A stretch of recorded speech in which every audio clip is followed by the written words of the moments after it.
Okay, well, welcome. I'm Jane, and I'm a meditation guide on Mind Oasis. And I'm Lulu. I'm also a meditation guide on Mind Oasis. Welcome to the first episode of Off the Cushion RX, where we are just going to chat and answer questions that people have submitted. And if you're here live, you can ask anything you want. And we just hope that this will be a once a month thing where we just hang out and talk about meditation and answer questions about meditation. I think it's going to be fun. It will be. I'm excited. I'm excited to just chat authentically and have the community who's not in community meditation or is on the fence about being in community meditation, just to have something to offer that's authentic and true and will be helpful as well, even if community meditation isn't for you right now. We'll hope that this will inspire you to sustain a practice in whatever way works for you. So we've had a bunch of questions submitted. You want to introduce yourself first, Lulu? Just give a little introduction for people who don't know you. Oh, right. Okay. I'm sorry. I forgot the intros. Okay. So my name is Lulu. It's a nickname for Louise.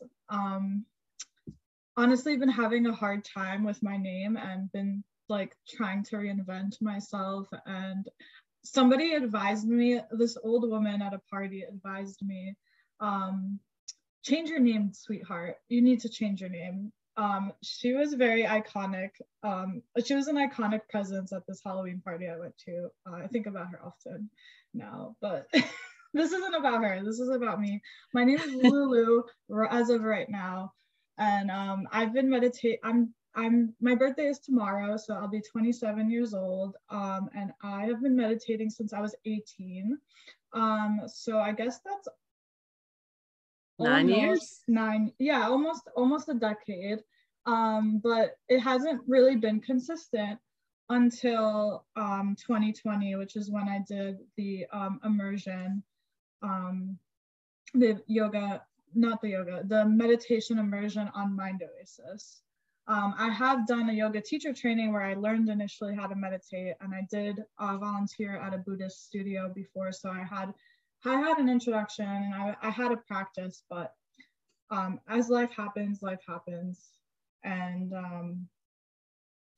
Mind Oasis really helped me stay consistent because I realized I didn't really need anything to meditate. I didn't need to be part of a fancy studio. I didn't need to pay hundreds of dollars a month to essentially like commit to something huge. Like all I really need is a comfortable place to sit and my own capabilities. And it was a really powerful time to be able to connect with people, since online was all we had in 2020. And yeah, and that's where I met Jane. So I'm gonna let Jane introduce herself, because you'll get to know me, because I could talk for hours. Uh-oh, I can too. So maybe that's why we're doing this. We'll just talk to each other. So hi, everybody. I'm Jane, in case you haven't sat with me in one of my community meditation sessions. And I just realized I'm 28 years older than Lulu. So meditation is for all ages, people. And I live in the mountains of North Carolina with my husband of 30 years. And I love to hike and kayak and just be out in nature. I have two adult sons in their 20s, and they're fabulous. And I have meditated on and off for years and years and years. I've always been a spiritual seeker. And about 13 years ago, I went to a regular meditation group and I started practicing meditation, and I never could be consistent. I always would just like do it a little bit and then stop and then do it a little bit and stop. And so similar to Lulu, I found Mind Oasis in 2020, right in March of 2020 when COVID started. And I started going to community meditation regularly. And here I am over 2 years later. I did the Mind Oasis um, meditation immersion in the fall of 2020. Lulu and I were in the same cohort, and that's how we became friends. And yeah, so that's me. That's wonderful. Yeah, Jane and I really connected. We even though it was an online training, it got very intimate and personal. Like it helped us. It was such a safe space. I've never felt so like seen by a community before. Especially because I've disclosed my neurodivergencies to this community, and I've never felt treated differently for it. Whereas in the past, other spiritual communities have like bypassed the fact that I suffer in a different way. That makes it harder for me to communicate sometimes, or even handle like workload and pressure of a professional setting. So I've always felt so safe with these people, with Karuna especially, with my cohort. A lot of my cohort from 2020 are guides still on Mind Oasis, on community meditation. So it's so touching to be here with Jane and to have this open conversation about meditation specifically. So hopefully if you didn't submit a question, but you're watching this and you want to submit a question, or you're on the fence about what's happening, we hope that we can cultivate this safe bubble for you to express yourself in the way that you want to with meditation. So you're making me like tear up. I know this wasn't, I love this because we're just talking. You're making me tear up because I have both my sons are neurodiverse, and all I want for them in life is for people to just create safe spaces for them and let them be themselves and not have it be a big deal, Right. And so for you to say that about our cohort and Mind Oasis in general, it just, it touches my heart. It's beautiful. So thank you for sharing that, Lulu. So let's get to the questions. Yes. Yay, questions. So we got some questions submitted. And like Lulu said, if you didn't submit a question ahead of this one, we're going to do this once a month. And so we'll be putting out a message to send in questions. And if you can attend live, great, because then we can have a back and forth and chit chat a little bit. Although Lulu and I are fine with just chit chatting with each other. Awesome. Okay. I'm going to read the first question. Sound good? Yeah. Okay. So I'm going to read the first question and just kind of talk about it. And then Lulu will hop on and say how she, what she wants to say about it. So our first question is, what is your favorite thing about guiding? And where do you find inspiration for your guided sessions?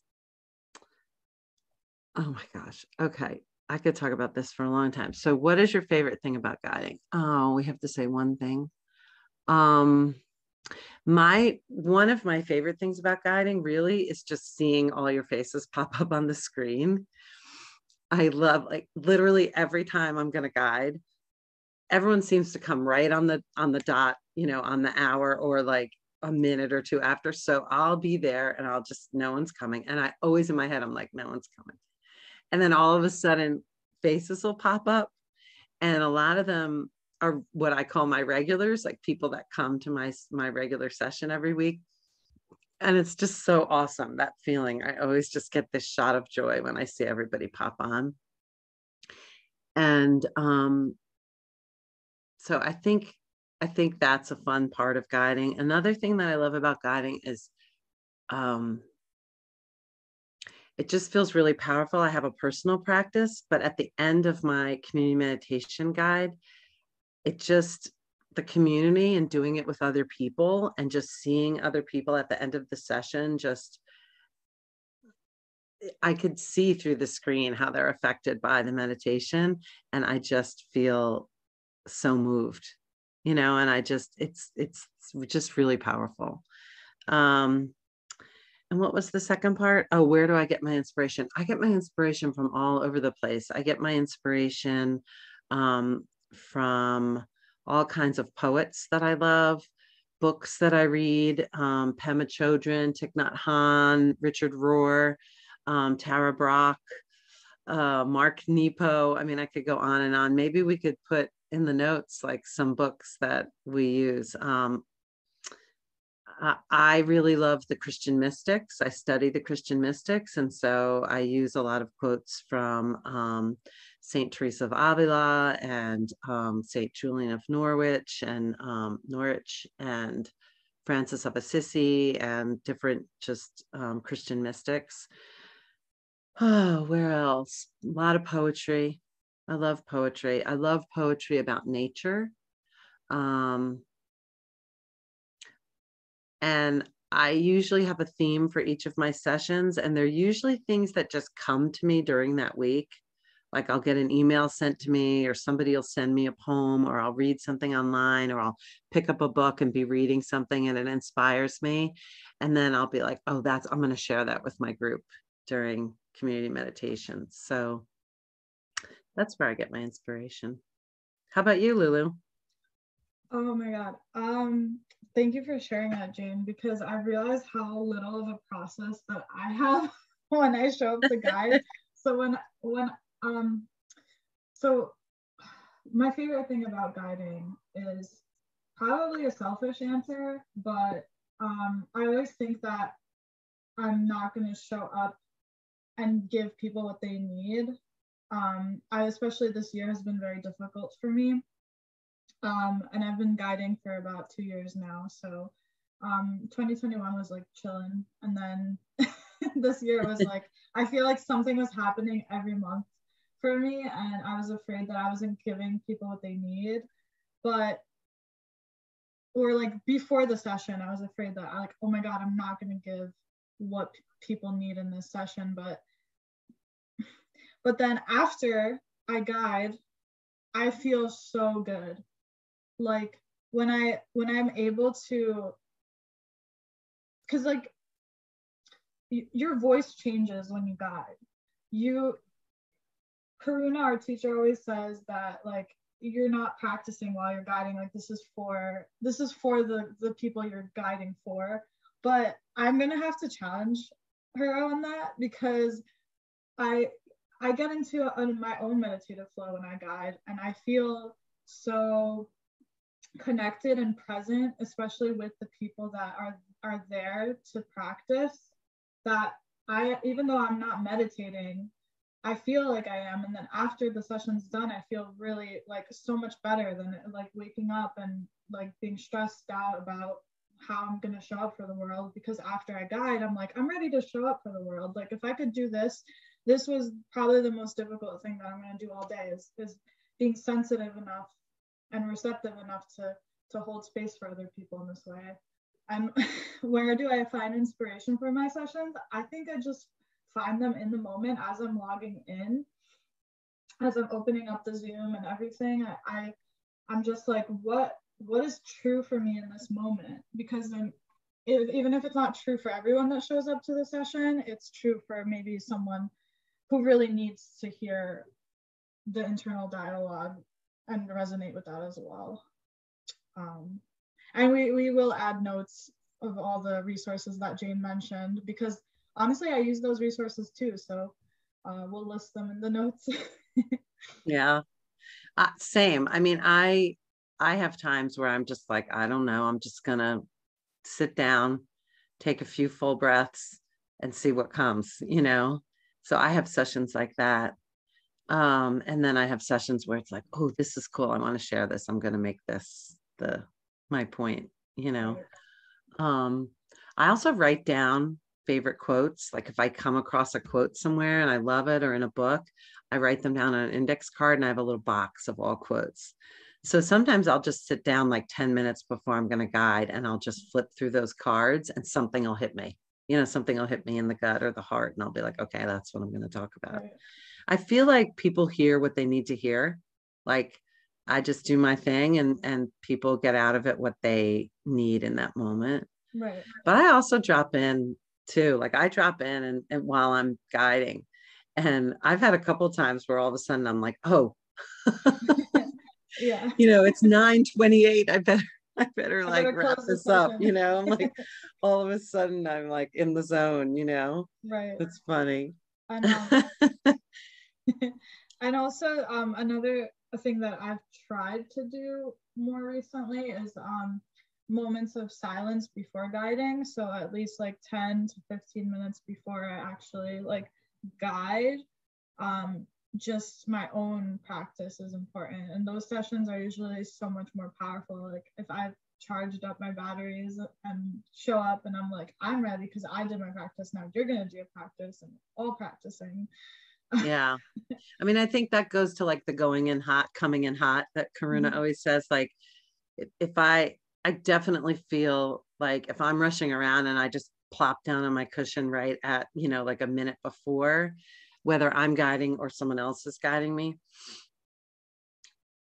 it's still a great experience, but there's something different, and there's something that it's enhanced for me if I come 10 to 15 minutes early and I do a practice for myself and then I guide, or then I have someone guide me. It definitely, there's a different kind of shift there for me. For sure. So Should we do you move want to on? do the next Yeah. question? Yes, definitely. So we got this question, and I really wanted to advocate for this question because same. The question is, what if I am triggered by breath? So I'm assuming that there's more context to this question. And I'm saying same because for me, it's really difficult to do belly breathing. I don't know why. It's just something that I've always just like, even like when somebody says like, take a nice deep inhale to your belly and feel your belly expand, even just hearing those words like makes me uncomfortable. And that could be like, you can psychoanalyze that however you want. But it's not a sensation that I like strive for when I meditate. Like something that I like to focus on rather than the breath, especially if somebody's like, okay, now we're gonna do like bring your attention towards your breath. I'll focus on the space between my eyebrows instead, because for me that is the safe space. That's where I feel connected to myself the most. So if you're triggered by breath, first of all, take care of yourself, right? And then second, advocate for yourself. So ask the guide, what are we going to do today? And you can ask in the chat, or you can unmute and share your thoughts and take care of yourself. So the guides are here to present you with options. And you're there to either to observe them first of all, and then take them in as you wish and decide what works for you, because at the end of the day it's your practice. And I do want to explain that there is a meditation that we do on community meditation called shamatha, and we do use the breath, but that's not the goal. Isn't breath work, because when we do shamatha we're doing unmanipulated natural breathing. So you're just observing your breath and you're not trying to make it expand or descend or different. You're just looking at it. And concentration, that's why I said I concentrate on this space when I don't feel connected to my breath. Because something that I've learned is an understanding about meditation is, I used to think meditation was like I'm going to be blissful the whole time I'm sitting, and I'm going to be so zen and so awesome and so like ecstatic to be alive. But that's not reality. Meditation, before you can get to like any state of peacefulness, you need to concentrate. So when we're dropping in, we're learning how to listen to ourselves, how to be there for ourselves, and how to concentrate. And that's, if any, I hope that I'm saying this in a gentle way. Because well, it's funny because I'm not triggered by breath at all. Mm-hmm. And so I can very easily drop in and abide. I think shamatha means abide with the breath.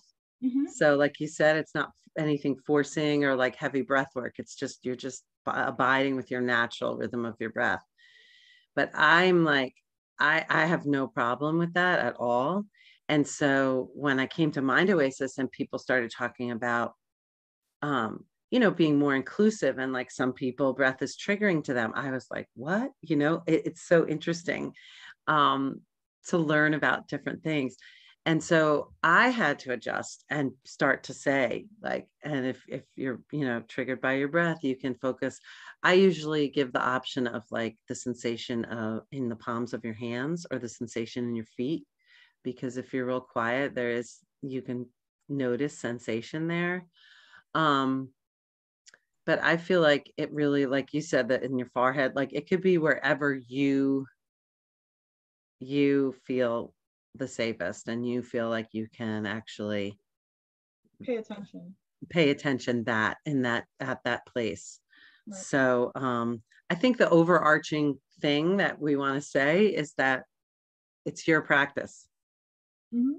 I feel like for years and years and years, being a recovering perfectionist, for years and years and years, I stopped meditating because I thought I was doing it wrong. Right. And I think that happens to a lot of people. Like I'll introduce people to meditation and they're like, I can't do it right. And it's like, it's your practice, do it the way that helps you, Right. It's just being quiet with yourself. And that's difficult. So find a way that makes it a little easier. Yeah. You don't have to. Also give us feedback. Like, be like, I like it when you say this, and I don't like it when you say that. Because then that helps us too. It helps us help you better. And it could probably help other people as well. Other people who don't want to speak up or feel comfortable saying anything. Yeah. Right. I've only been able to do breath work since my yoga teacher training at 18, like once in the past decade. And when I did it, I was so excited, and then I was like, okay, I'm good. I haven't done it since. It's been like a few months since that happened. So I was like, okay, but it's fine. And I want to reinstate that I'm also triggered by my breath. Like I'm a recovering cigarette smoker. So it's sometimes painful for me to feel the damage that I've done to myself. So at the end of the day, like, I need to be kinder to myself and forgiving and be like, okay, like, let's see where else I can take my focus. Because well, that's what meditation's all about, right? Self-awareness, learning about yourself, noticing what your thoughts are, noticing how you're feeling, and then having more self-awareness about what you need, what you're all about. Yeah. Shall awesome. we go to the next question? Sure. You and I could go on and on. We're going to get fired from doing Off the Cushion RX. Yeah, Karina's going to be like, it was supposed to be 45 minutes. Why is this 2 hours? Okay, question number 3. And we have 5 questions, just so you know. I just want to let people know how many questions we have. So question number 3 is, I'm wondering if you have 2 to 3 pieces of specific advice on how to use community meditation to increase consistency. Oh, wow. Okay. So for me, community meditation 100% increases my consistency, because I have a private practice. I have a personal practice of meditation. And if I find myself not I want to try and meditate every day. So if I find myself, I'm not getting my butt on my cushion, and it's like 2 days and 3 days or something like that. If I hop on a community meditation and let someone else guide me and see everybody else in the community, then the next day I'm more motivated to get back to my personal practice. So they kind of like go in tandem. And I find if I go to 2 to 3 sessions a week of community meditation and really tap into the power of the group meditation and see everybody, like-minded people trying to do this thing, send out goodness into the world. It helps. It enhances the consistency of my personal practice. Yeah. I'm gonna get technical, and I'm gonna share my screen. Ooh. Lulu can do the tech. I can't do the tech. I'm like, what? I don't know. And I'm gonna share the Mighty Network, which is probably where you are getting the feed from right now. Mm-hmm. So this is when you're subscribed to community meditation. You will have an events tab. And this is what it will look like. So you'll get to see the face of the guide that is presenting that day. Not presenting, that will be guiding. we're presenting. So we're right here today, off the Kushana. But so today even, we have Beth at 9 p.m. So 9 p.m. Eastern. So yeah. 8 p.m. Yeah. Right. So it's Lulu and I are both in the Eastern. So right. That's the cool thing. It'll come up as your time. Yes. So Lulu's is in Eastern. Yeah. So even if you live across the globe, it will come up and it will show up as your time zone. So you don't have to do any converting. It's already, all right, that's 9 p.m. for me. I could do that. So if I could do that, we're going to click on the tab with Beth, and the Zoom link is right there. You can add to your calendar if you're into that. Like, I'm really into that. And then you can click going. And if you click going, it will RSVP, and it will send you a reminder to your whichever notifications you have available. So if I have email and text, on the Mighty Network app. So the Mighty Network app will send me a notification to my phone, as well as an email saying, hey, your event with Beth is starting soon. Why don't you go to that? So that's I love it. I love the RSVP, because I'll pick out a few during the week that I want to do. Right. And then like life happens and I'm busy or whatever. And I'm like, and then all of a sudden it'll come up and I'll say, oh yeah, I wanted to meditate now, And so it's a good reminder, because other times I would have been, before the RSVP option, I wouldn't have done that.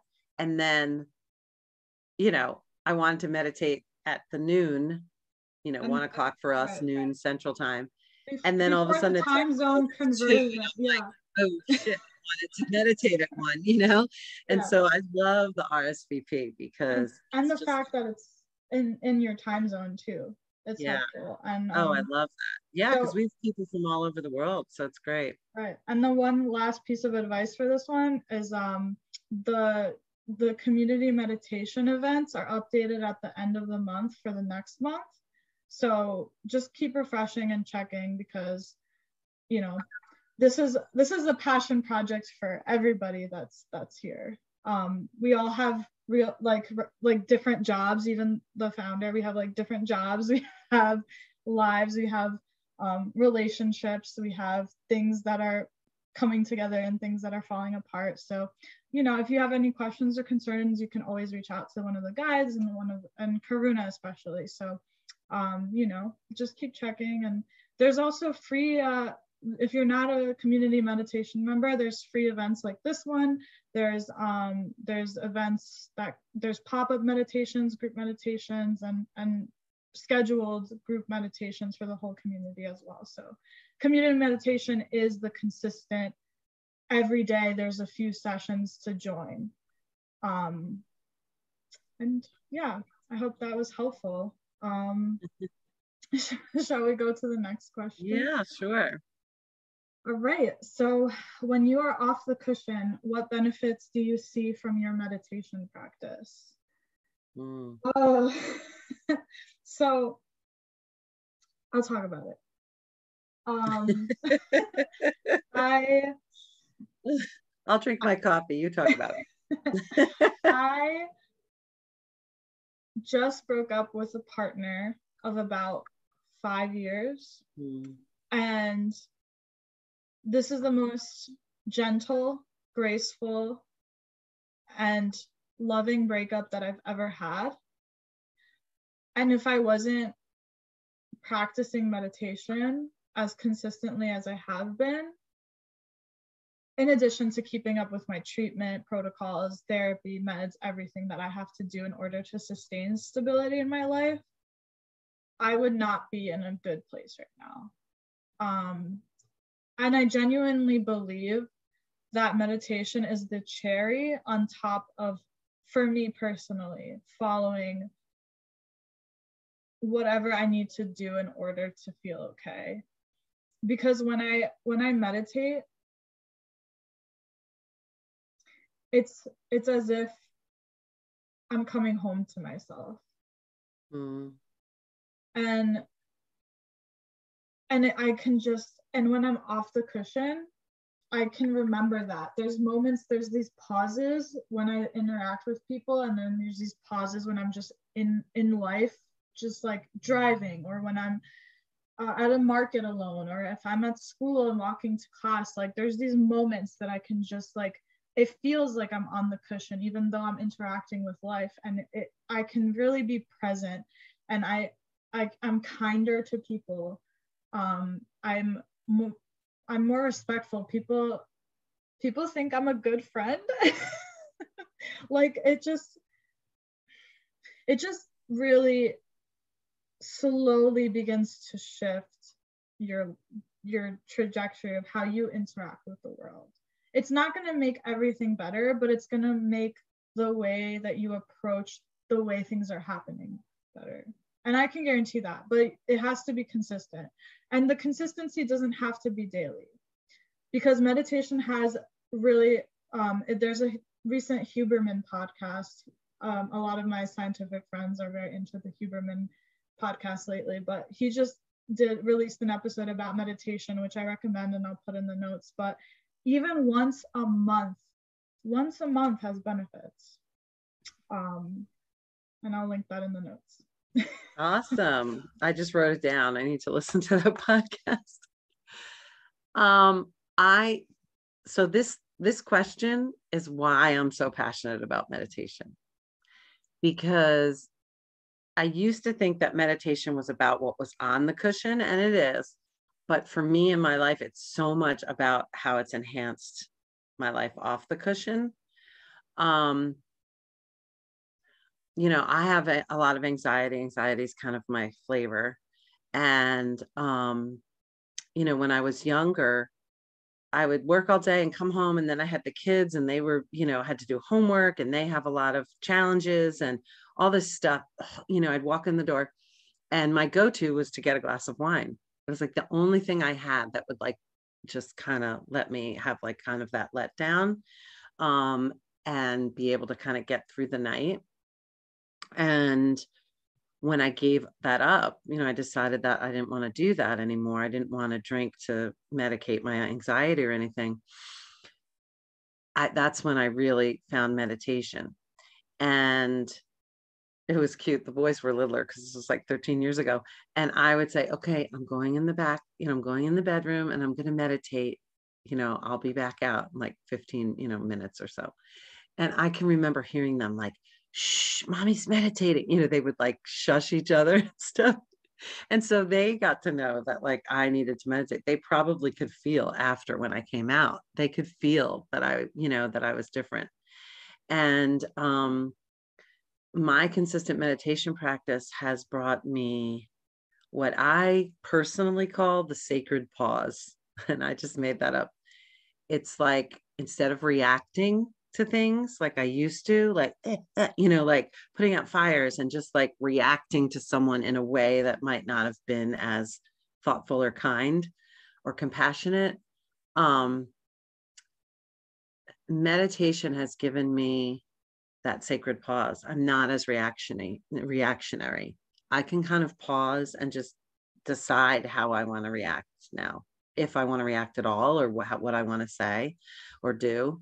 And that comes from that consistent, just following my breath or whatever, your attention is on for you. Getting to know my mind. Our mind, we say in our practice, your mind will wander and it's okay.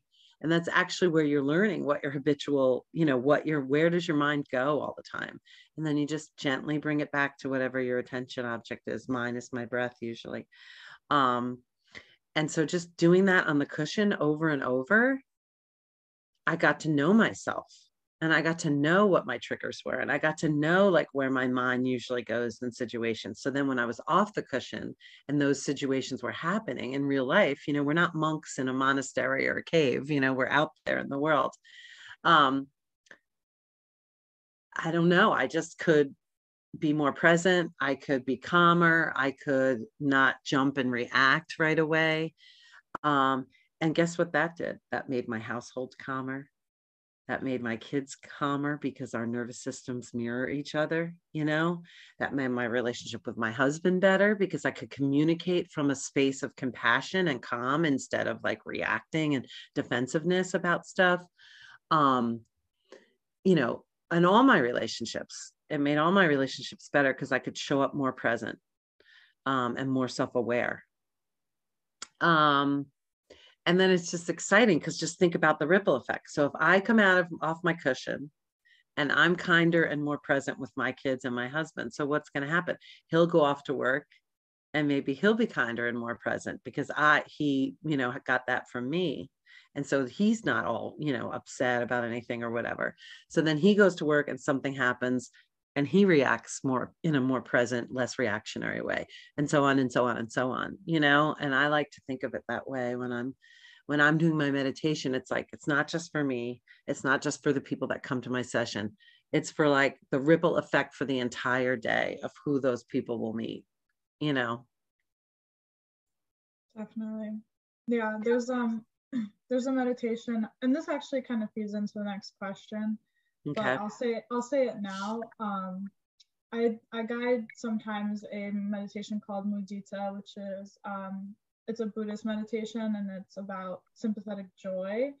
And at the end of I'm not going to give it away because if you're curious, just come to my session and ask for mudita and we'll do it.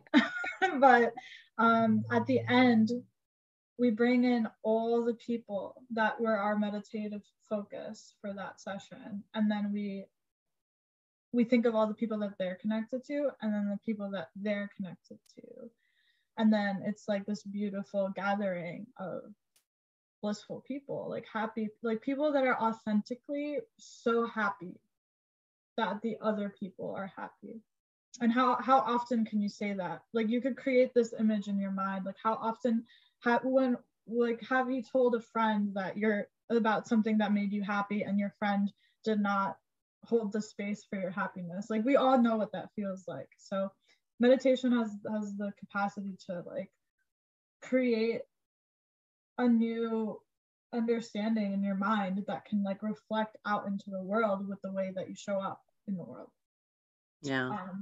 One of my favorite types of meditation is loving kindness meditation.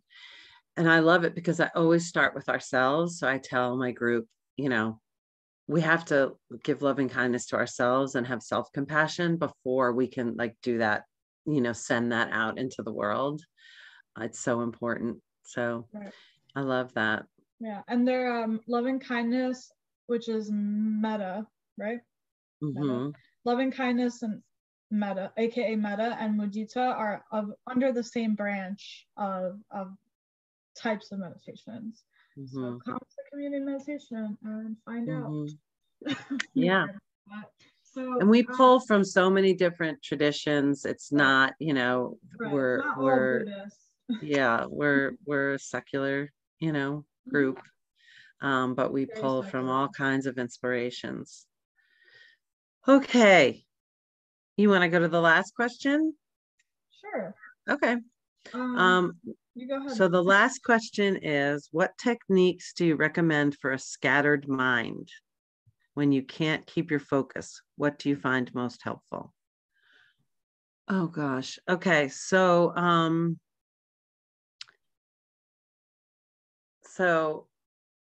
the number one thing that I find helpful is not beating myself up and giving myself permission to have a scattered mind.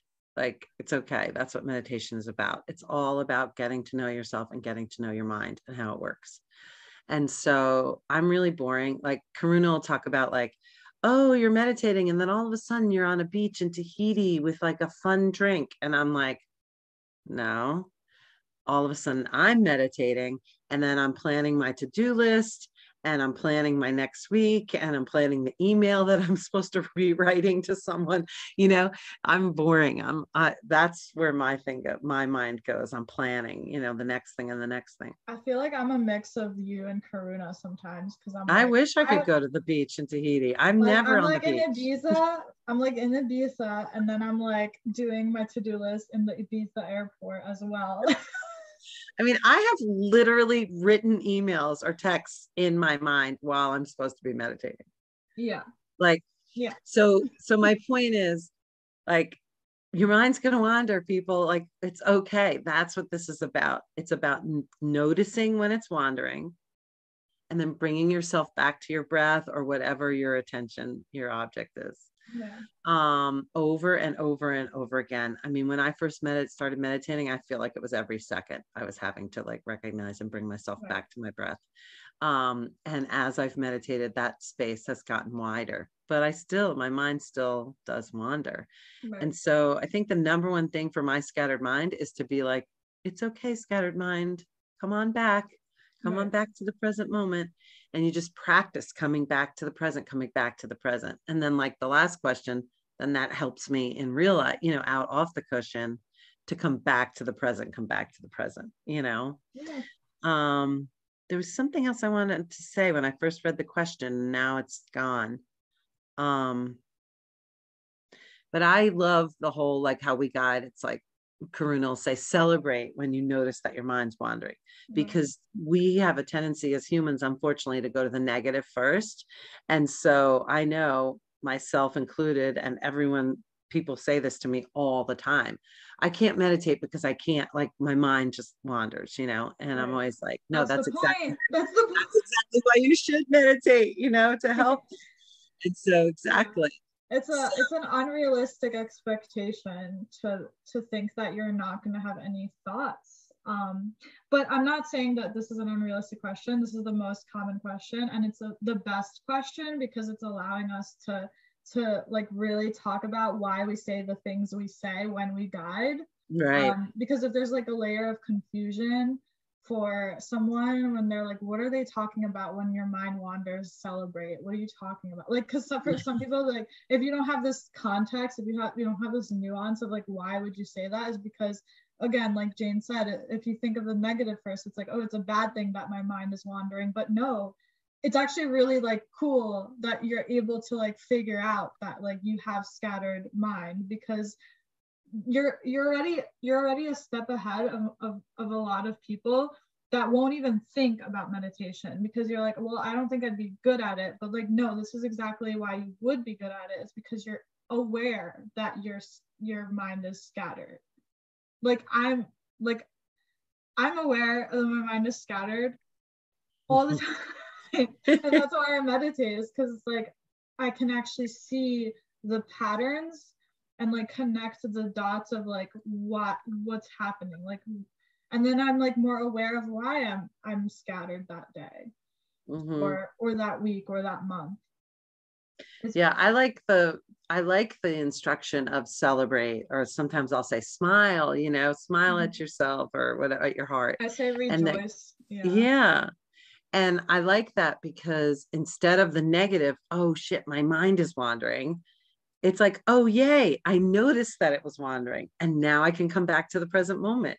Right. you know, no matter how many times you have to do it. It's Yeah, okay, it's okay. you know. It's chill. Like, so what do you find most helpful when the mind is wandering? I'll answer a little more specifically now with like specific Like meditations, but techniques. Yeah, that's what I yeah. was thinking too. So shamatha, like single pointed concentration, is the most helpful, but is the most difficult.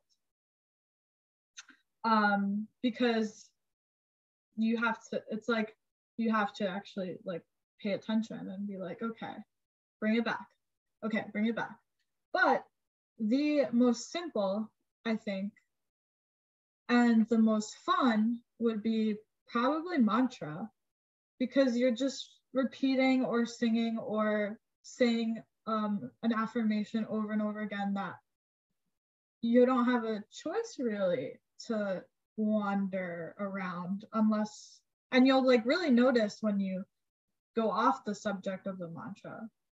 I have a favorite, and I'll link it in the notes, YouTube video that if I, there's so many times where I want to meditate, but I can't physically sit still. I put this YouTube video on. Oh, also, music is not cheating, by the way. Like, you can listen to music and meditate. You can set the mood and set the vibe as much as you want. Um, so this YouTube video gets me there every single time. And there meaning like present, you know, as present as possible. Yeah, I would say, and this is something we do in community meditation a lot. So you'll hear this and you'll practice this with us, but you can do it on your own as well, is going to your five senses. And so if your mind is really, really wandering and you're getting, you know, kind of frustrated, sometimes I'll just start noticing my sense of sight. What do I see? Even with my eyes closed, you know, what do I say? What do I smell? You know, what do I taste? What does my mouth feel like? You know, what do I hear? Go to a far off sound, close up sound. If you've been to our sessions, you've probably heard this, you know, done this with us. Touch. What does the air feel like on my skin? What does the sweater feel like on my skin? It's just a way to kind of recenter yourself and reground yourself. And then you can go back to your single pointedness attention on your breath or wherever your palms or wherever you're at. If you're Lulu, you know, the center of her forehead. So that's like a technique you could do. Just go to your five senses and just notice them. It's a very good centering, grounding practice. If you find yourself falling asleep, you could take some nice full breaths if that's okay for you, and that can help you kind of recenter you. Yoga Nidra as well. So Yoga Nidra is a very mindful and focused body scan, and it translates into yogic sleep. So another point I want to make is if you fall asleep during meditation, you probably needed to sleep more than you needed to meditate. So it's okay to fall asleep during, in my opinion. Well, I just think that goes along the lines of like, we need to stop beating ourselves up that like, Right. there's like, we have to meditate right, or we have to, you know, I Right. mean, there's definitely guiding and we guide people on their posture and on their, you know, the breath and everything. I mean, there is, you know, technique to it, Yeah. but, If you want to get technical, you can get as technical as you want. But if you are somebody that is afraid to meditate or shy to meditate or meditate unsure because of the rules and regulations that you think apply, completely dismantle that belief and meditate the way that you think you should be meditating. And you know, like read up on different techniques that like you want to incorporate and try, and if they don't work, put them down and find something else or come up with your own. The mind is bound by the limits you place on it, I believe. yeah. And I've been to community meditation when someone else is guiding and doing my own thing, you know, while they're guiding, I might do something a little different, but just being with other people and meditating with other people is helpful to me. So, Mm-hmm. um, yeah. It's Right. interesting. So Well, I don't know. I had fun. I don't know about anyone else who's listening. I definitely enjoyed getting into more depth about what we guide and what we teach, and it's amazing. Like I'm kind of in like shock about how much I remember from the from the immersion and how easy it was to actually have a conversation about the benefits and answering the questions. And Mm-hmm. I'm excited to do the next one. So our next the recordings should be up soon. But our next our next date is January 8th, right? Yes, All right. Sunday, January 8th, same time. Same time, So same submit place. questions, go on Mighty Networks. There'll be a form that you can ask any questions you want about meditation or about, guiding, what, I don't know. You can Or ask even, me anything. I don't care. yeah, I'm an open at book. this So point, like at this point, you could ask us anything about meditation or about our lives, and how meditation has affected them. So awesome. all Well, right. thanks for joining us. And Lulu, thank you so much for doing this with me. Of course, thank you for agreeing to do this. Yay. We got our first one done. Yay, Yay. people. Thank you.